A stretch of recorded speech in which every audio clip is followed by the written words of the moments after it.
Esta conferencia comenzará a grabarse. ¿Qué es lo que intentamos hacer? Quiero aclarar dos cosas. Una, tengo la costumbre de hablar en forma plural, ¿sí? Como si fuéramos un grupo, como si tuviéramos un grupo o fuéramos un equipo. Entonces, van a escuchar que siempre voy a hablar de forma plural, ¿de acuerdo? Y segunda, tengo la costumbre de iniciar o de hacer, bueno, de iniciar algunas pláticas o clases siempre con un poco de historia, ¿sí? No es mucho para no aburrir, pero para que quede un cierto contexto de lo que vamos a ver.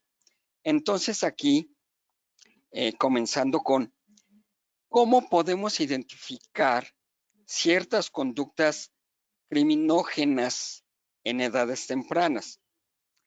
El punto de edades tempranas es muy amplio, totalmente amplio, porque para algunos puede ser de los 0 años a los 6, que en cuestión psicológica, en teoría es cuando se va formando la personalidad de, de los individuos. Para otros puede ser de los 6 a los 12 años, que realmente es cuando están ya tomando cierta personalidad eh, más, eh, llamémosle más, por decirlo así, más adulta por lo que van conociendo. Y entonces, dependiendo de las personas o inclusive de los autores, son edades tempranas. Para nosotros o para un servidor, edades tempranas refleja desde los 4 años a los 12 años. ¿Por qué? Porque ya estamos incluyendo la última formación del infante en la transformación de un adolescente. Entonces, vamos a empezar con un poco de historia. Quiero comentarles también, anteponiendo esto, que lo que van a leer en estos momentos es una transcripción de un criminólogo que tal cual y respetando las reglas de APA y las reglas que nos marcan para hacer las transcripciones, van ustedes a leer algunas palabras que en la actualidad no se usan y de alguna forma tienen una connotación diferente, pero la transcripción fue tal cual viene en el libro. Entonces comenzamos con esto. Esto ya se trabó.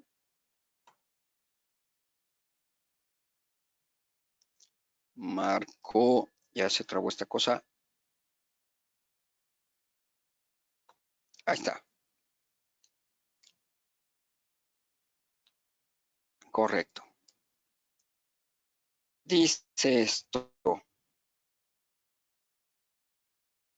La sociedad moderna no solo transforma el delito, sino también al delincuente, incluyendo el adulto con el joven y al varón con la hembra.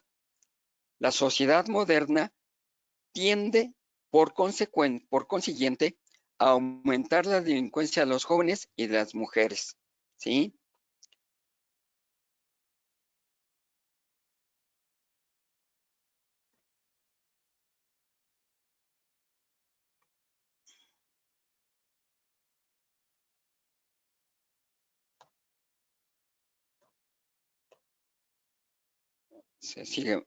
Se sigue trabando, Marco. ¿Me escuchas? Sí, sí te escucho. Mira, lo que vamos a hacer, en todo caso, si se te está trabando mucho tu presentación, puedes minimizarla y compartirla como la tenías. Nada más ocultamos lo de arriba y eso va a hacer que facilite más la interfaz para compartir tu pantalla. Perfecto, a ver. Digo, es que luego pesa mucho la diapositiva, Sí. entonces el internet como que se alenta. Como que se alenta un poco, ¿verdad? Sí.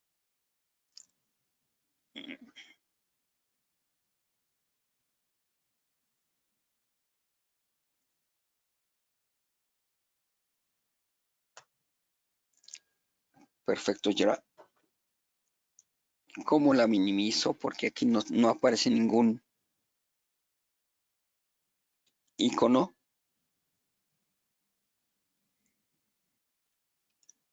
Con control es para que te salgas.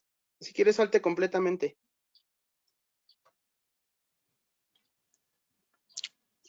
Control S.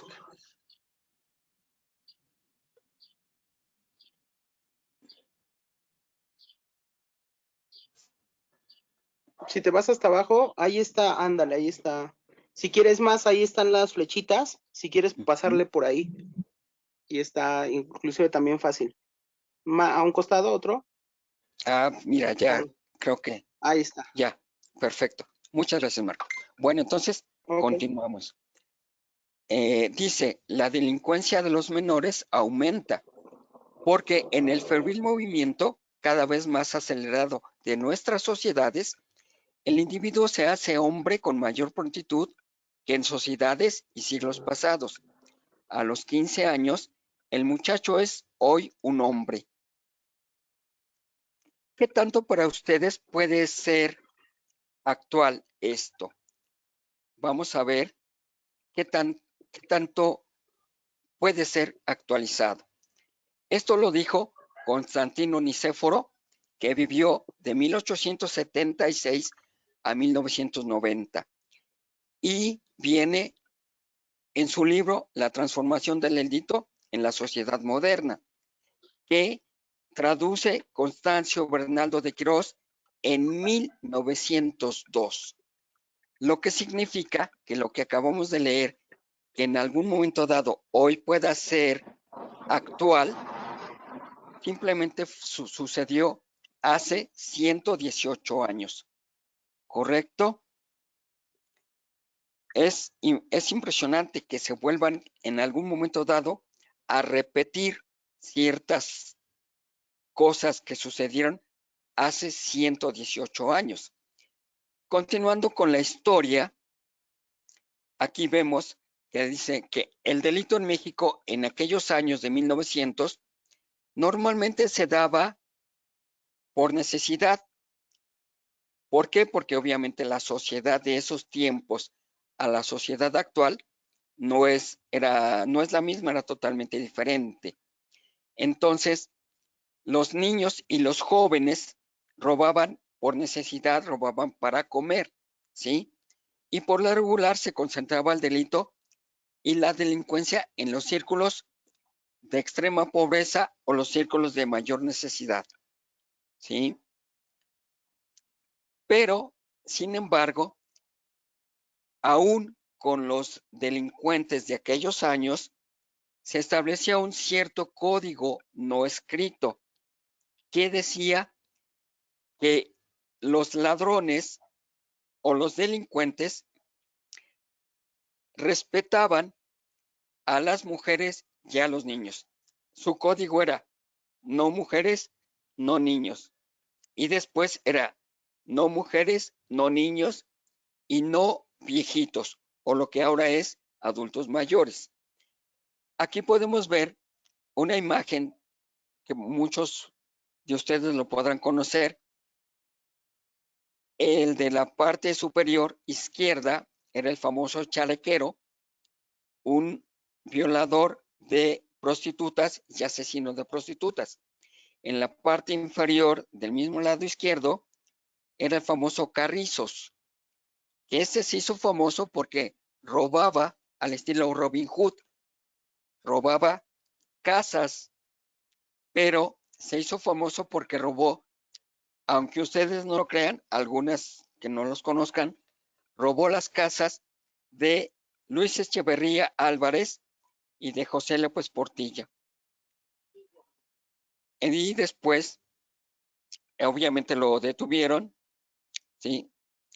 por el simple hecho de haber robado la última casa, que fue la de Hugo Sánchez. Y del lado derecho vemos a Al Capone. Ellos tenían exactamente su código no escrito, ¿sí? Que él se respetaba. Al día de hoy ya nadie respeta ese código, porque igual asaltan a mujeres, niños, adultos mayores, ¿sí? Y a cualquier hora del día. En este caso, estos antiguos ladrones tenían sus horarios, no asaltaban en el día, normalmente robaban en la noche y no maltrataban a las mujeres ni a los niños, como les comenté. Pero entonces vamos a ver, ¿qué pasó de una familia de los años de 1960, que podría haber sido esta familia, a una familia moderna, ¿sí?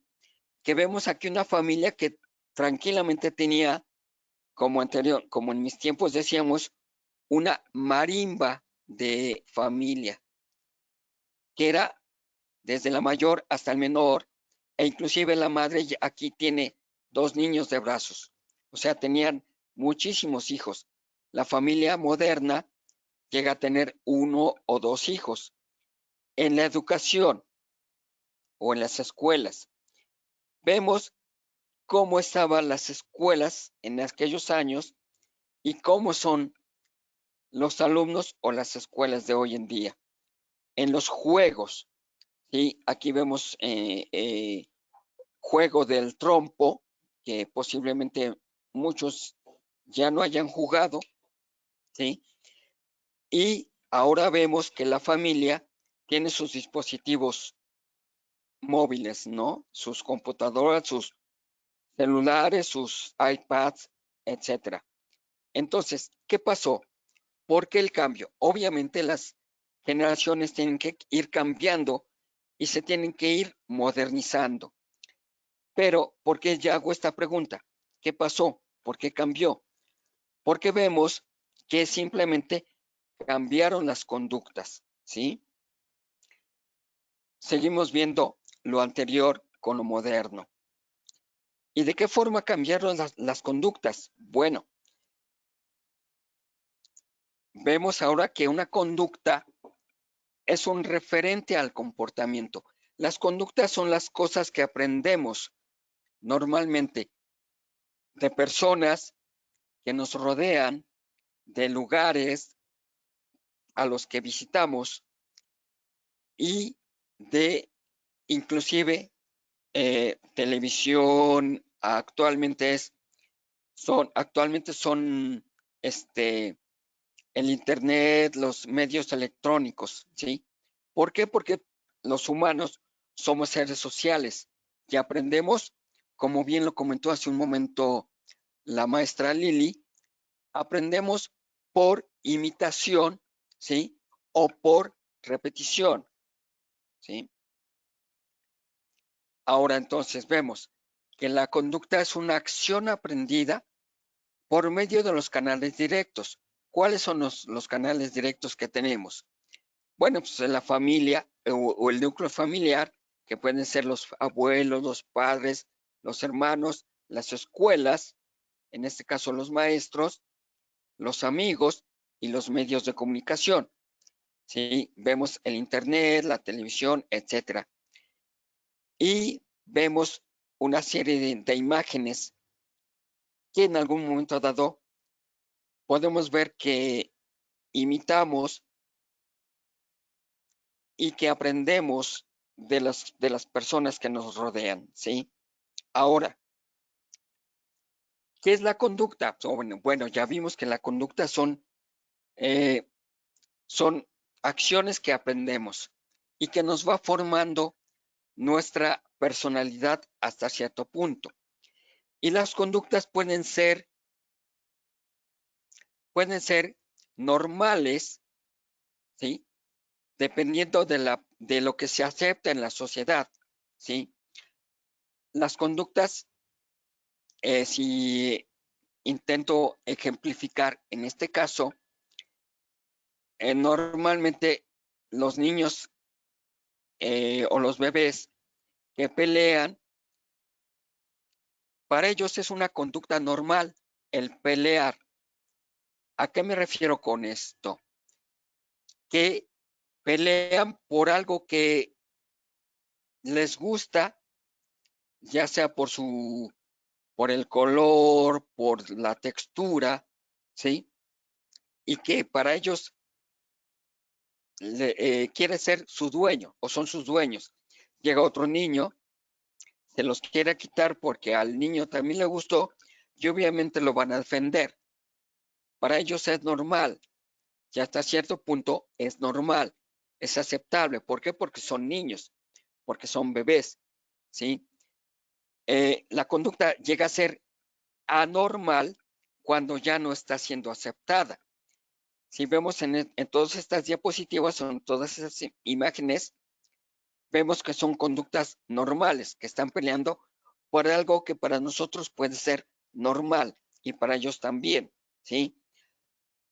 Otra cosa, la conducta es intangible, no la podemos medir, no la podemos pesar, no la podemos ver, pero sí determina los aspectos de la personalidad del individuo, que es donde se va a formar una conducta criminógena.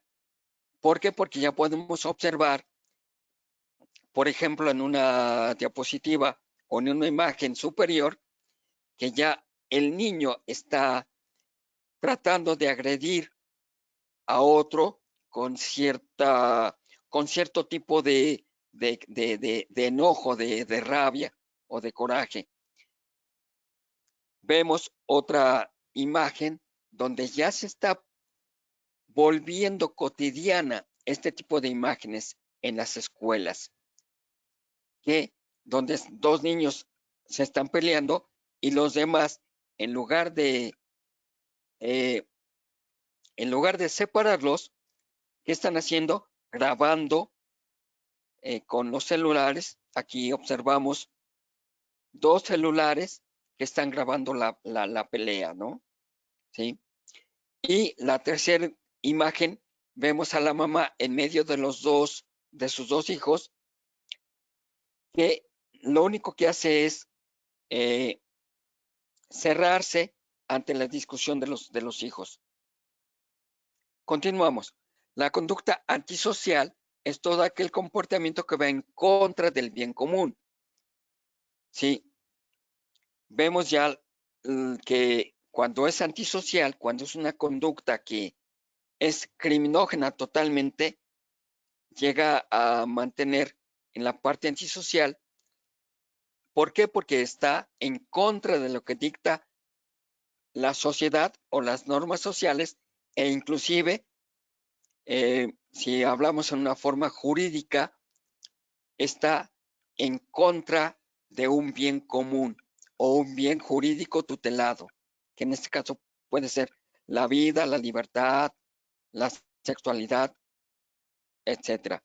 Y estamos viendo en otra imagen a los niños que juegan con armas, que para ellos puede ser normal, pero en algún momento dado, si no se tiene el cuidado suficiente, llega a ser anormal, llega a ser criminógena, ¿correcto? Escucho por ahí el micrófono.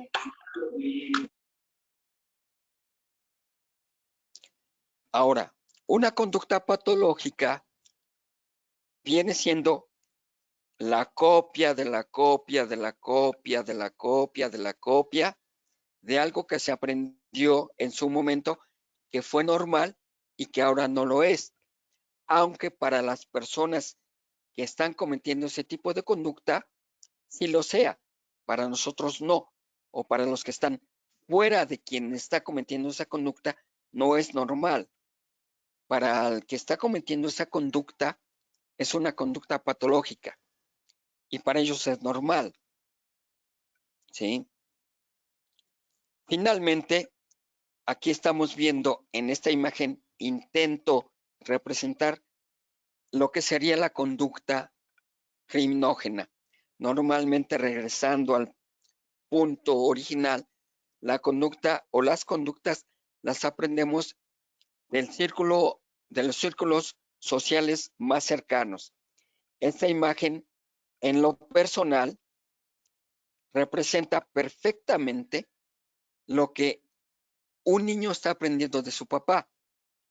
Vemos al papá con una pistola en la cintura que le está enseñando al niño o a su hijo de qué forma comportarse.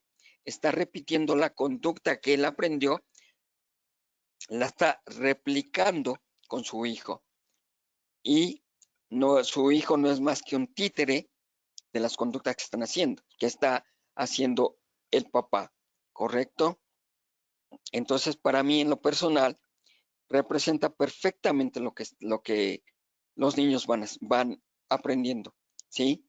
Ahora, ¿cómo identificamos una conducta criminógena? Esto va dirigido a los criminólogos, ¿sí? Que no nada más van a hacer estudio de la criminología en la forma de prevención o en la forma de rehabilitación, porque también se cree en un momento dado que la criminología es para la rehabilitación de personas que están de los PPLs, las personas privadas de la libertad. Y yo creo que tenemos que empezar a enfocar la visión de la criminología en la prevención. Ahora, ¿cómo empezamos a prevenir? Identificando una conducta criminógena. ¿Cómo lo hacemos? Viendo que las actitudes o los comportamientos de los niños empiezan a brincar de la parte normal a la parte anormal. Es muy subjetivo, y lo quiero aclarar, es muy subjetivo hablar de normal. ¿Por qué? Porque porque podemos ver que algo que para una persona puede ser normal, para otros no. E inclusive, si un niño se está peleando, para él es normal. Pero si se está peleando constantemente y está agrediendo con un nivel cada vez más alto de agresión, ¿sí? De lastimar a alguien, ya no es normal, ¿sí? Ahora, hablaba yo hace un momento, que cómo se identifica la conducta criminógena. Bueno, muchos maestros que no tienen una preparación en criminología como tal, llegan a conocer a los alumnos a veces mucho mejor que los propios padres de los mismos alumnos. ¿Por qué? Porque conviven con ellos muchas horas durante muchos días, de lunes a viernes, normalmente en un promedio de 5 horas, por poner un ejemplo, ¿no? Entonces llegan a conocer a los alumnos, de qué forma se comportan, cuáles son sus sentimientos, e inclusive llegan a conocer a los alumnos y llegan a identificar que posiblemente un alumno está sufriendo algún abuso en casa o está sufriendo un maltrato por parte de los padres, o está sufriendo porque a lo mejor los padres se están divorciando y llega con una conducta o una actitud diferente, ¿sí? ¿Cómo un criminólogo va a identificar una conducta criminógena? Bueno, regresando a la parte que ya comenté, es porque ya lo normal empieza a ser anormal. En este punto quiero abrir un paréntesis y platicar una situación. Esta vivencia me gusta platicarla porque en realidad a mí me quedó me dejó una sorpresa y me dejó impactado. Y va de la siguiente forma. Vamos a verlo quiero que lo veamos o quiero que le vean ustedes de la forma más objetiva posible, ¿correcto? Ahora, imaginen ustedes, voy a guardar algunos datos, ¿por qué? Pues obviamente por respeto a las personas que estuvieron involucradas en este caso, ¿sí? Pero entonces, imagínense ustedes una escuela primaria en mis tiempos se llamaban, o se les decía pueblos, ahora son ayuntamientos, pero bueno, dejémoslo así, en un pueblo. Una escuela primaria en un pueblito, ¿sí? Donde cada salón tiene en promedio 45 alumnos, o sea, un mundo de alumnos, ¿correcto? A esa escuela primaria llegó un criminólogo que estaba haciendo sus prácticas profesionales, ¿correcto? Y entonces él empezó a observar que los niños, en este caso niños hombres, después del recreo ya no iban al baño o ya no pedían permiso a las maestras para ir al baño. Lo que normalmente se da, ¿estamos de acuerdo? Cuando todos pasamos por la primaria y normalmente cuando entrábamos al recreo, jugábamos, tomábamos agua y por más que nos decían los maestros antes de regresar al salón, pasen al baño, pues por jugar y por comer y todo eso, no pasábamos al baño. Entonces, lo que siempre ha sido, después del recreo, normalmente los niños y las niñas, pero en este caso en particular, los niños pedían permiso para ir al baño. Pero entonces, en esa escuela primaria, después del recreo, los niños ya no iban al baño. ¿Sí? El criminólogo identificó que ya no iban al baño y empezó a investigar por qué no iban al baño. ¿Cuál fue su sorpresa? Que identificó que en el baño habían 2 niños que cobraban la entrada a los que querían ir al baño después del recreo, ¿sí? Y como era un pueblito donde pues la economía no era muy alta y no les daban tanto dinero a los niños para gastar, pues los niños se gastaban su dinero en el recreo, ya no les quedaba dinero y ya no tenían cómo pagar para entrar al baño, ¿sí? Entonces, este criminólogo identificó esa parte, dio aviso a la directora, empezaron a investigar ya entre los dos. Cuando vieron que exactamente después de 2 días que igual los niños no iban al baño, entonces la directora junto con el criminólogo van y, digámoslo así, detienen a estos niños, ¿correcto? Pero ¿cuál fue la sorpresa? Que después de los 2 días, en el momento de detenerlos, ya no eran los mismos niños, eran otros niños. Entonces, cuando se detiene, digámoslo así, y llamémoslo de esta forma, a la banda de extorsionadores, encontraron que eran 6 niños los que cobraban la entrada al baño, pero había uno más que en este caso era la cabeza de la banda. Pero aquí la sorpresa y lo que me dejó verdaderamente impactado, que el autor intelectual, la mente maestra de esta banda de extorsionadores, era otro niño de 8 años. Los niños que cobraban la entrada tenían entre 11 y 12 años, ¿sí?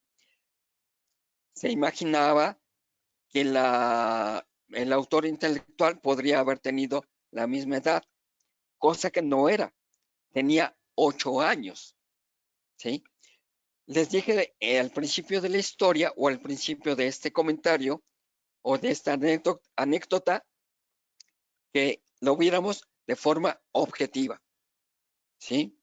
Estamos en un episodio de extorsión, ¿sí?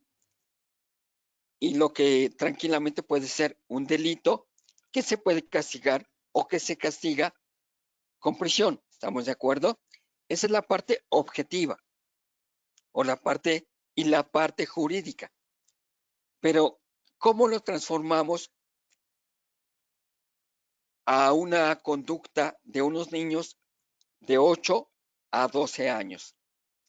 Si nos ponemos en la parte romántica, podemos decir, pues el niño, perdón, pero para esto, cuando se junta o se reúne a los niños y se empieza a preguntar o a investigar por qué hicieron esto, ¿sí?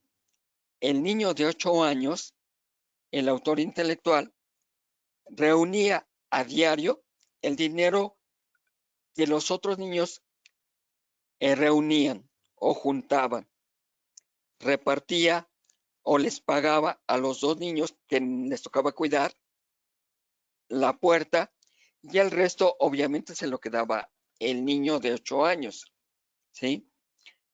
Cuando se le preguntó al autor intelectual qué hacía con el dinero que reunía, su respuesta fue muy sencilla: compro dulces.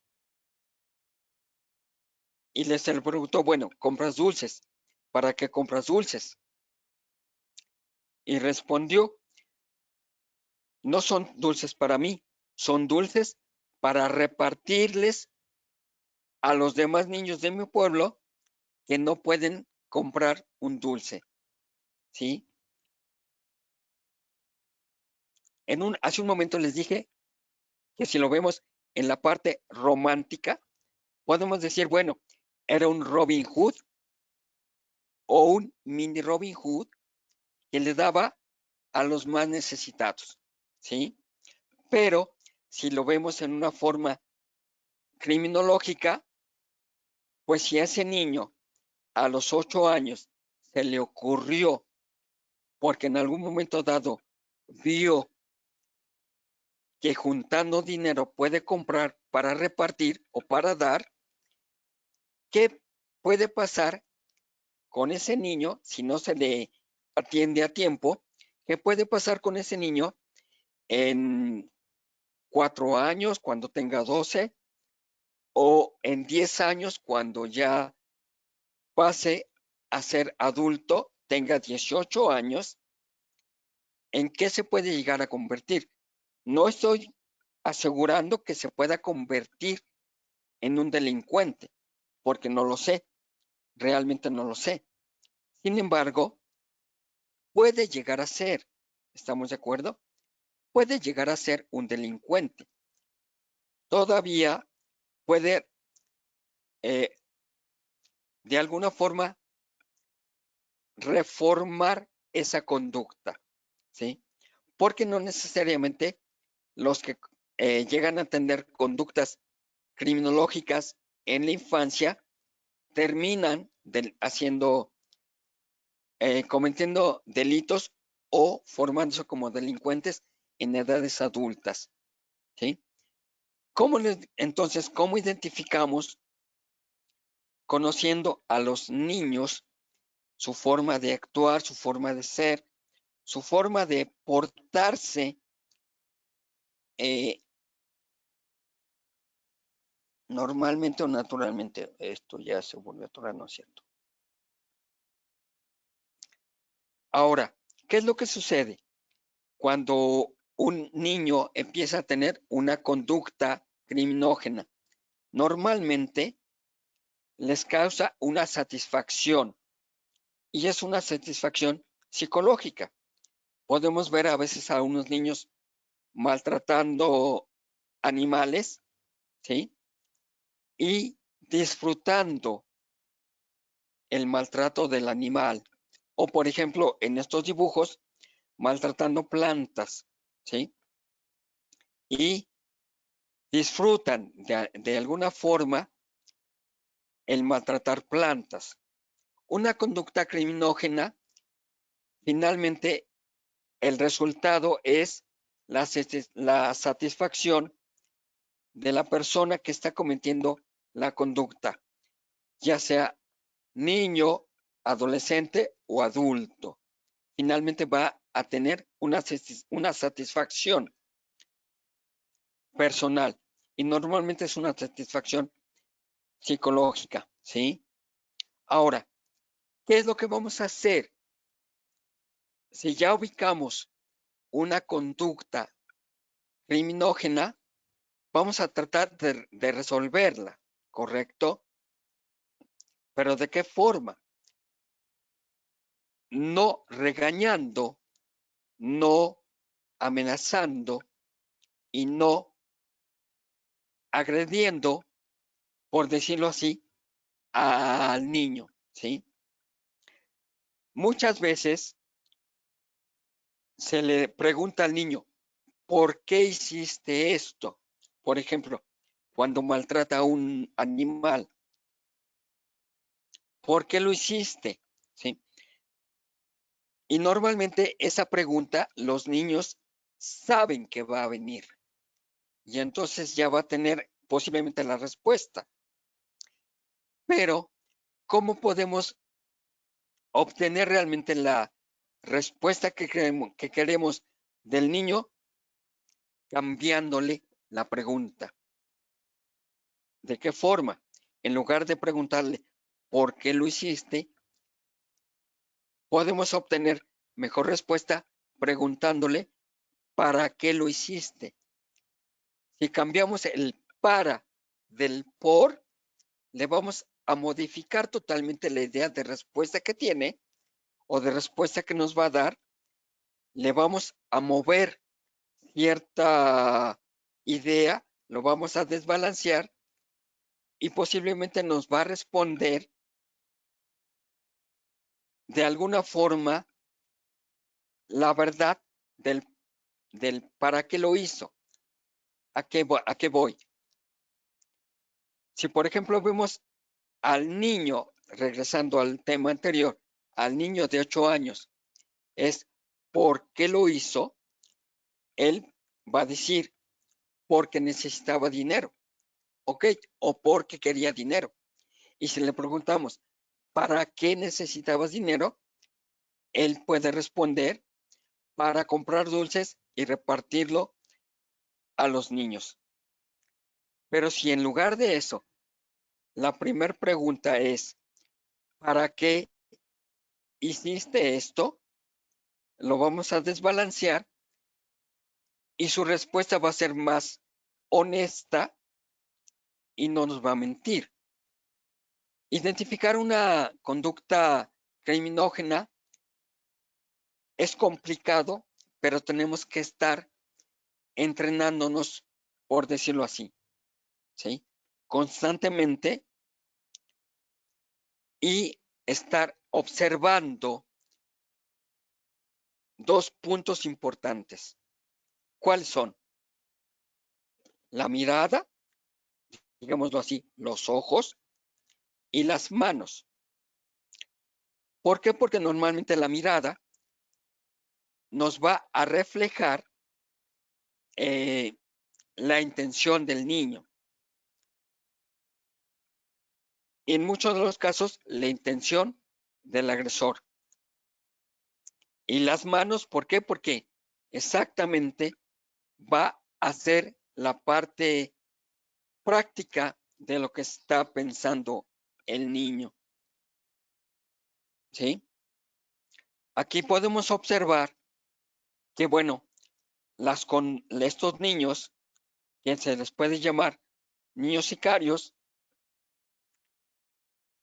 tuvieron obviamente que haber aprendido en algún lado conductas antisociales, o de sus padres, o del entorno social que tenían, ¿sí?, dentro del lugar donde vivían, o de los programas de televisión e inclusive de las canciones, ¿no? Podemos estar viendo que las conductas las aprendieron. No sé si en este momento pueda alguien tener alguna pregunta. Déjenme abrir el chat o por el micrófono si alguien quiere hacer alguna pregunta.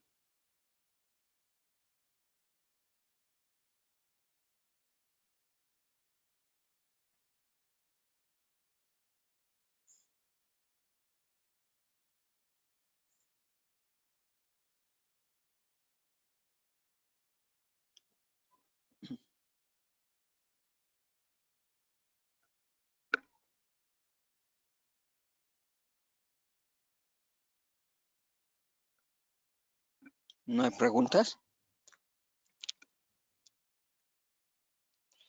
Aquí veo una pregunta de Mitzi. ¿Y si existe una aprobación del tutor o si él para esa es corresponsabilidad del tutor? ¿Cómo explicarle al menor la situación sabiendo que no obtendremos el apoyo de los padres? Bueno, te puedo decir lo siguiente, Mitzi. Es totalmente de acuerdo, o estoy totalmente de acuerdo que en muchos aspectos o en muchas ocasiones no vamos a tener respuesta de los padres o apoyo de los padres, ¿sí? Pero para poder empezar a la prevención, creo que es una prevención con dos niveles de actuación. ¿En qué aspecto? Podemos tener al niño que está haciendo una conducta antisocial. Imagínate que normalmente se pelea con los demás compañeros, ¿sí? Y entonces llamamos al papá o a la mamá y le decimos, su hijo se está peleando constantemente, ¿sí? Y el papá puede decir, sí, pero se pelea por defenderse. Estamos de acuerdo, se va a pelear por defenderse y eso de alguna forma es natural o normal. Te vas a defender, sí, ¿por qué? Porque es natural. Sin embargo, no te vas a estar defendiendo diario, ¿sí? Porque entonces eso ya no es normal, ya no es natural, a menos que estés sufriendo de bullying, ¿sí? Y que el resto de los demás niños te estén bulleando, y entonces hay que tomar otro tipo de respuesta, ¿sí? Solamente así podríamos ver que el papá no va a aceptar que su hijo vaya a ser bulleado y tampoco puede aceptar que su hijo se esté peleando por defenderse. De alguna forma tenemos que ver otro tipo de acciones, ¿sí? Alfredo dice, entonces el problema no son los menores. En su contexto son rodeados por adultos. En la mayor parte de las veces, o casi todas las veces, es cierto. ¿Por qué? Porque de alguna forma vamos a imaginar de esta situación. Los niños y todos nosotros cuando nacimos, digámoslo así, nacimos sin la idea de lo bueno, lo malo, el bien o el mal. Para todos nosotros, para todos los niños, las cosas son normales, son naturales.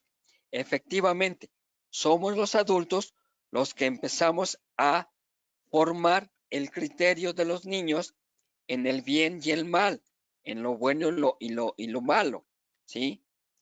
En lo correcto y lo incorrecto, ¿sí? Ejemplo, podemos ver a un niño, por ejemplo, a un bebé que le gusta una sonaja, ¿sí? Llega otro bebé de la misma edad, ¿y qué es lo que va a pasar? Que entonces el segundo bebé va a querer la sonaja del primero, ¿sí?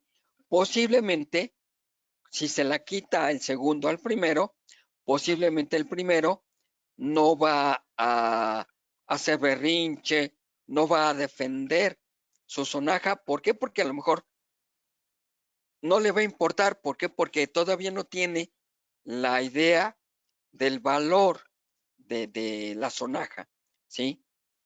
Del valor no económico, pero sí del valor que es mi sonaja, o sea, no es tuya, es mía, ¿sí? O a lo mejor puede tener ya ese concepto de que es mía, de que yo me entretengo con ella y no me la tienes por qué quitar, ¿sí? Pero entonces vamos a una edad más adelante. Imagina a unos niños de 4 años, 3, 4 años, que uno de ellos tiene un peluche, ¿sí?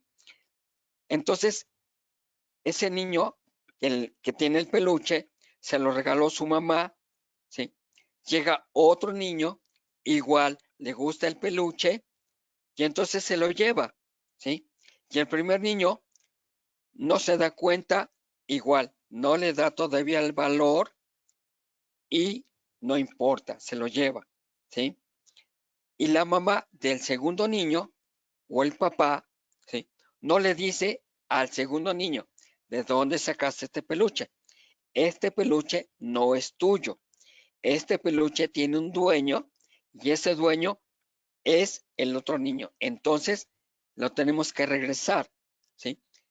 Entonces, efectivamente, los adultos somos los que estamos formando las conductas sociales y antisociales de los niños. Por eso, la prevención actualmente tiene que ser, lo comenté hace un momento, en dos vertientes. En los niños junto con los papás de los niños. Alfredo, desconozco si tengas hijos, desconozco tu edad, pero por ejemplo, imaginemos que tienes un niño de 5 años que está a punto de entrar a primaria, ¿sí? Tú ya le enseñaste lo que para ti es bueno y es malo, lo que para ti está bien y está mal. Y ese niño aprendió de ti ese tipo de conductas, este tipo de cosas.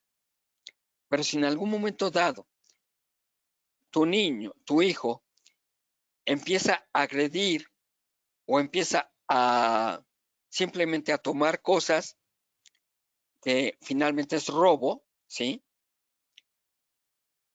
Vamos a hablar con tu hijo y vamos a hablar contigo, ¿sí? Tú vas a decir que tú no le enseñaste eso, correcto, pero si tú no se lo enseñaste, ¿de dónde lo aprendió? Tenemos que investigar de dónde aprendió esa nueva conducta que tú no le enseñaste, ¿sí? Gacurio dice, ¿qué pasa en casos de adolescentes que tienen elementos potenciales para ser regresor y no tienen redes de apoyo? ¿Cuál debería de ser la forma de generar factores protectores para ese niño o adolescente? Mira, Gacurio,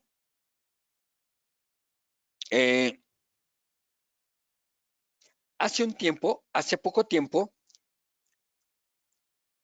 llevé a cabo un,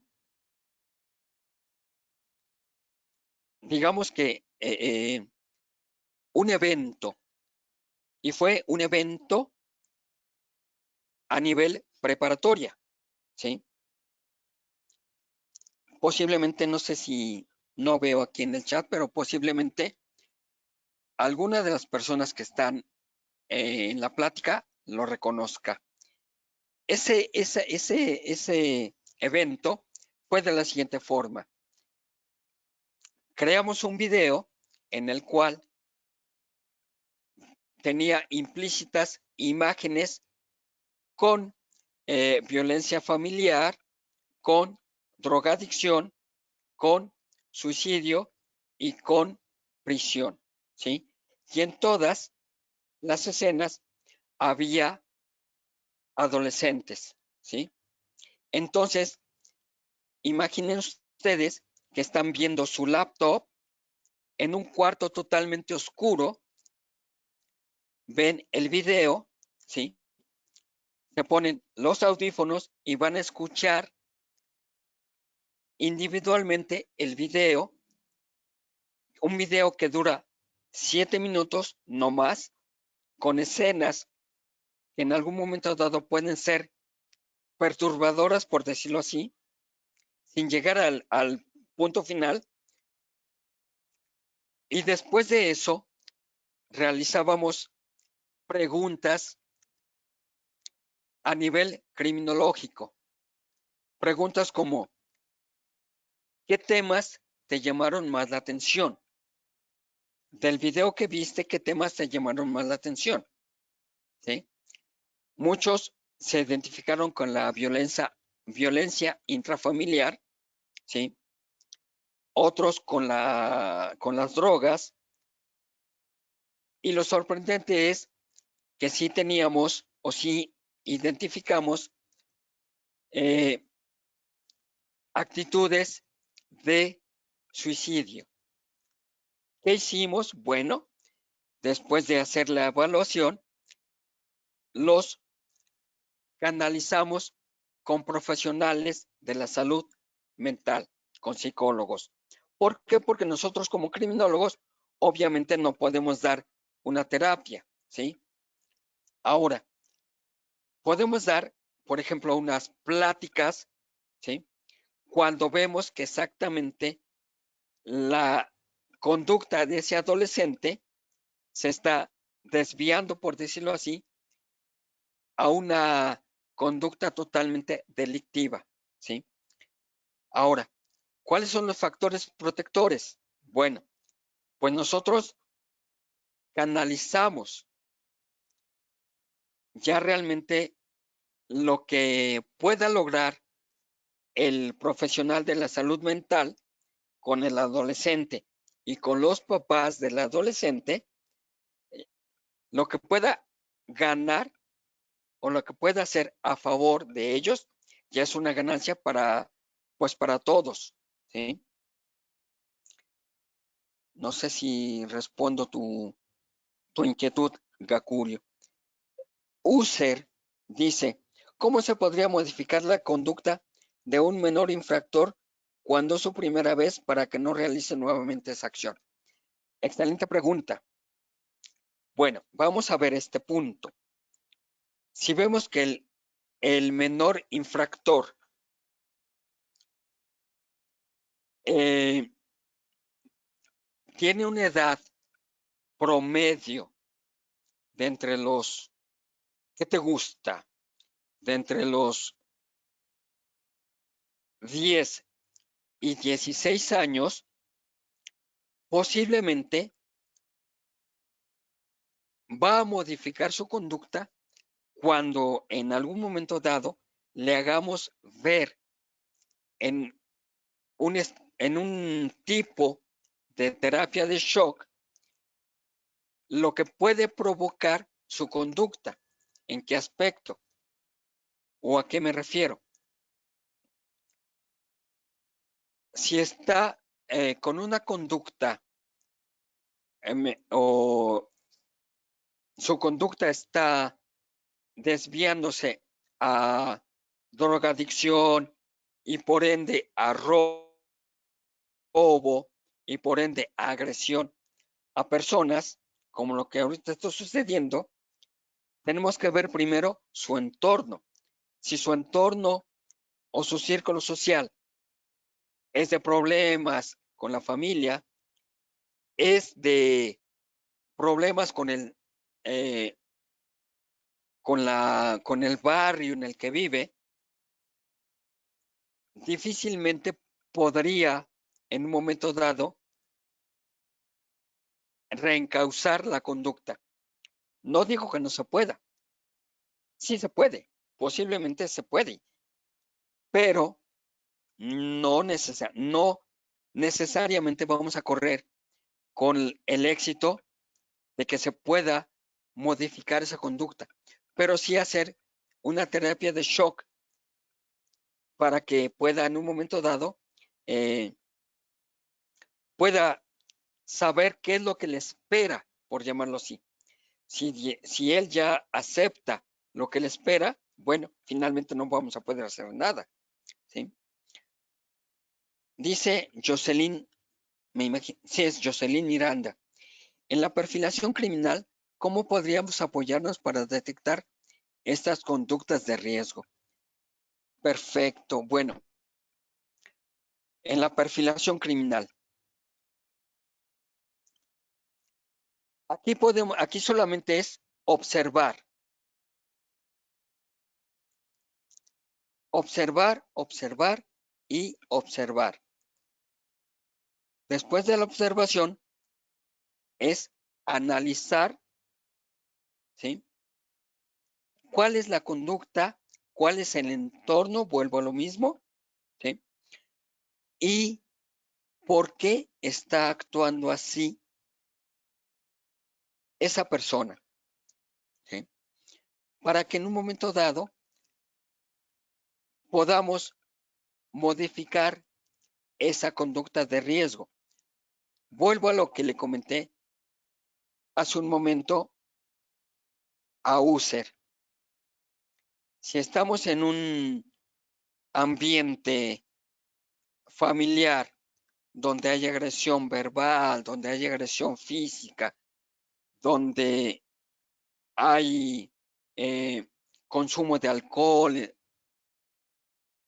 difícilmente vamos a poder tener éxito en que esa persona, ese niño o ese adolescente vaya a cambiar o modificar su conducta.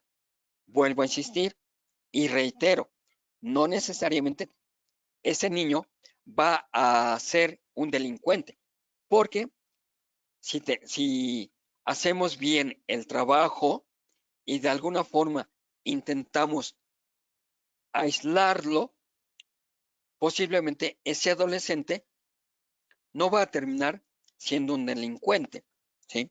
Ahora, la perfilación criminal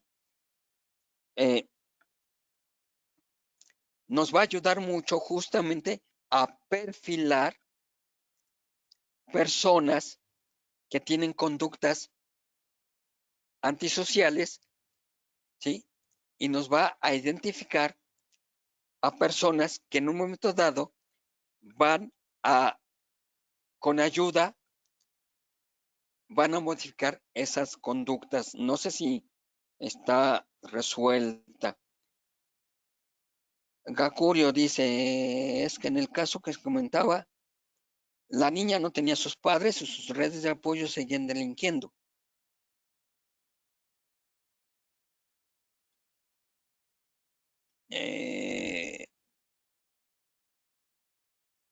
¿Cuál niña? No comenté una niña.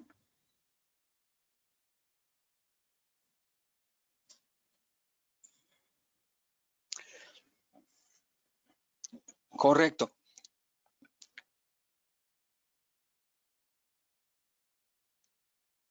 Bueno, entonces empezamos a ver que identificar una conducta criminógena no es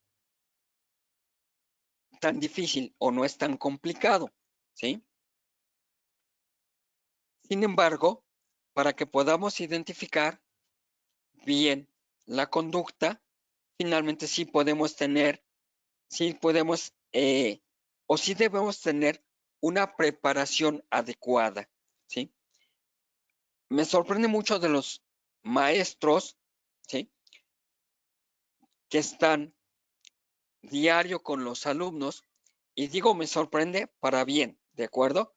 Me sorprende que muchas veces ellos iban conociendo a los alumnos, van conociendo a los niños, porque como les dije hace un momento, van sabiendo qué niño tiene algún problema en casa, ¿sí?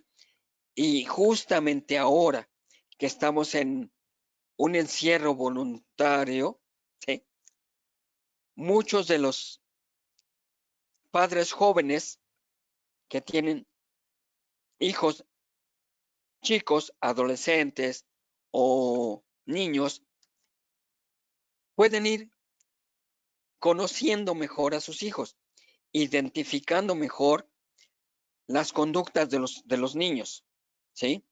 Y entonces, mi esposa es maestra y hace tiempo me decía que ahora, cuando regresemos a la normalidad, está segura que algunos de los papás van a llegar con ella y le van a decir, maestra, mi hijo en la casa se portaba muy mal, y ella como maestra va a decir, qué raro señora, si su hijo aquí es un ángel, no se porta mal. En respuesta a lo que muchas veces las maestras les dicen a los papás, su hijo aquí se porta mal, y las mamás dicen, qué raro maestra, en mi casa se porta muy bien, ¿sí? Pero ahora van a identificar y van a conocer mejor a los hijos en este tipo de encierro, ¿sí? Bueno, por aquí, pues por el momento ya estamos cerrando. Vamos a tener o espero tener más adelante, quizás alguna otra intervención, ¿sí?, en algún otro tema, perfilación criminal posiblemente, y si tiene alguna duda, alguna pregunta con el maestro Marco Antonio, pueden tener o pueden obtener mi dirección de correo, o en su defecto en Facebook estoy como mi nombre completo, Miguel Fernando Villanueva González, y podemos ampliar las dudas, ¿sí?, o tratar algunos temas, ¿correcto? Por el momento fue un agrado poder estar con ustedes, compartir un poco o en poco lo que serían las conductas criminógenas, y agradezco mucho la oportunidad del maestro Marco Antonio de darnos el chance de hacer este tipo de ejercicios que finalmente espero pueda ayudar en algo para ustedes. No sé, Marco, ¿tienes alguna otra pregunta o algo por el estilo? No, muchas gracias. Realmente creo que el tema da para hablar mucho más. Me queda excelentemente, quedo excelentemente agradecido por tu aportación, y por supuesto esperamos en un futuro no muy lejano estar presentando algún otro tema ahora sí que de lo que tú sabes, de lo que tú nos puedes compartir, para que podamos precisamente pues seguir aprendiendo, ¿no? Insistiré, muchas gracias por todos los asistentes. Creo que nos pasamos un poquito de la hora, pero pues hasta ahorita han aguantado, y eso quiere decir que pues les es muy interesante. Por supuesto, agradezco nuevamente, te agradezco tu tiempo, agradezco la paciencia de todos. En un ratito más nos vamos a meternos otra vez a otro link para poder continuar con la serie de conferencias que tenemos el día de hoy. Y pues agradezco, insisto,